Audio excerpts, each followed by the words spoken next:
মহরম উপলক্ষে সমন্বয় বৈঠক আয়োজিত হলো টিটাগড়ে। এই খবরটি নিবেদন করছে স্বামী বিবেকানন্দ ইউনিভার্সিটি, আপনার সন্তানের স্বপ্নের ভবিষ্যৎ গড়ে তোলার একমাত্র সঠিক ঠিকানা। যোগাযোগ 7044086270। আসন্ন মহরম উপলক্ষে টিটাগড় থানার পক্ষ থেকে টিটাগড় পৌরসভায় আয়োজিত হলো সমন্বয় বৈঠক। এই বৈঠকে উপস্থিত ছিলেন ব্যারাকপুর পুলিশ কমিশনারেটের অতিরিক্ত উপনগরপাল ব্যারাকপুর মোহাম্মদ বদরুজ্জামান, অতিরিক্ত উপনগরপাল ট্রাফিক উত্তর বিভাগ রাজশ্রী শঙ্কর বণিক, টিটাগড় থানার ভারপ্রাপ্ত পুলিশ আধিকারিক তাপস কুমার নস্কর, ব্যারাকপুর সাব ট্রাফিক গার্ডের আধিকারিক দিলীপ দাস, ব্যারাকপুর পৌরসভার পৌরপ্রধান উত্তম দাস, টিটাগড় পৌরসভার পৌরপ্রধান কমলেশ সাউ, টিটাগড় পৌরসভার উপপৌরপ্রধান মোহাম্মদ জলিল, ব্যারাকপুর পৌরসভার পৌর পরিষদ সদস্য নওসাদ আলম সহ ব্যারাকপুর পৌরসভার একাধিক উচ্চপদস্থ আধিকারিকেরা এই দিনের বৈঠকে সুষ্ঠুভাবে মহরম পালন এবং প্রশাসনিক নির্দেশিকা তুলে ধরেন ব্যারাকপুর পুলিশ কমিশনারেটের অতিরিক্ত উপনগরপাল ব্যারাকপুর মোহাম্মদ বদরুজ্জামান।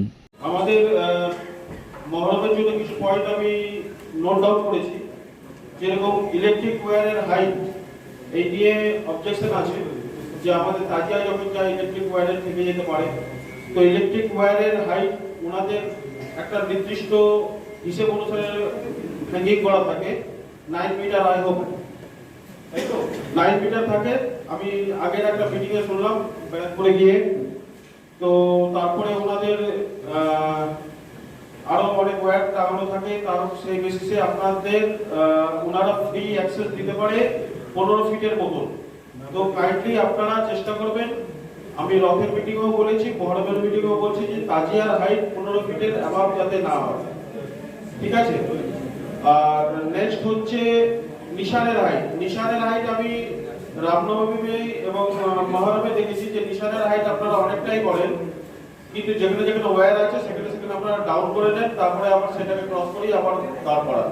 তো নিশানের হাইট সম্পর্কে আমার কোনো বলার নেই, খালি বলতে চাই যে নিশানের মেটেরিয়ালস ঠিকঠাক রাখবেন, কাঁচা মেটেরিয়াল বা মেটালিক জিনিস রাখবেন না। বর্ষাকাল আছে, ইলেকট্রিক ওয়্যার আছে, ইলেকট্রিকিউশন হয়ে যাওয়ার চান্স অনেক বেশি আছে। পরশুদিন টিটাগড়েই একজনের ইলেকট্রিকিউশন হয়ে মারা গেছে, ঠিক আছে। তো আপনারা নজর রাখবেন যে যে বাচ্চাদের হাতে নিশান থাকবে সেটা যেন মেটালিক না হয় বা কাঁচা জিনিস না হয়। আর ডিভাইডার বা গার্মেন্টসের যেটা আছে প্রত্যেকবারের নাই ঈদের সময়ও খুলে দেওয়া হয়, মহরমের সময় খুলে দেওয়া হবে। আমি দিলীপ বাবুর সাথে কথা বলে নেবো, এখানে এসিপি ট্রাফিক আছে, অসুবিধা নেই। ট্রি ব্রাঞ্চ ট্রিমিং এর জন্য আমাদের চেয়ারম্যান সাহেবরা বললেন যে ওনারা প্রপার ইতে করে দেবেন, কিন্তু আপনাদের যে কমিটি আছে সেই কমিটিকে চেয়ারম্যান সাহেবদেরকে প্রেয়ার করতে হবে যে আমাদের এই রুট আছে, এই রুটের মধ্যে এই জায়গায় এই গাছের ডাল ঝুলে আছে, তো আমাদের মনে হচ্ছে যে এটা কাটলে ভালো হয়, আপনারা আপনার করে দেখুন এবং সেটাকে কেটে দেওয়ার ব্যবস্থা করুন। এটা আপনাদেরকে প্রেয়ার করতে হবে, এই রুট একই থাকবে। আর পারমিশনের কথা যেটা বলা আছে, পারমিশন যেটা আছে গতবারেও আপনারা পারমিশন পেয়েছিলেন, লেট হতে পারে কিন্তু পেয়েছিলেন, কিন্তু যেটা ব্যাপার আছে যে ফরম্যাট আপনাদেরকে ফিল আপ করতে দেওয়া হয় সেই ফরম্যাট আপনারা ঠিকঠাক করে মানে ফিল আপ করে না, তার জন্য দেরি হয়ে যায়। আপনাদেরকে রিকোয়েস্ট করা হচ্ছে যে কালকে থেকে থানায় গিয়ে ফর্ম কালেক্ট করে ফিল আপ করুন।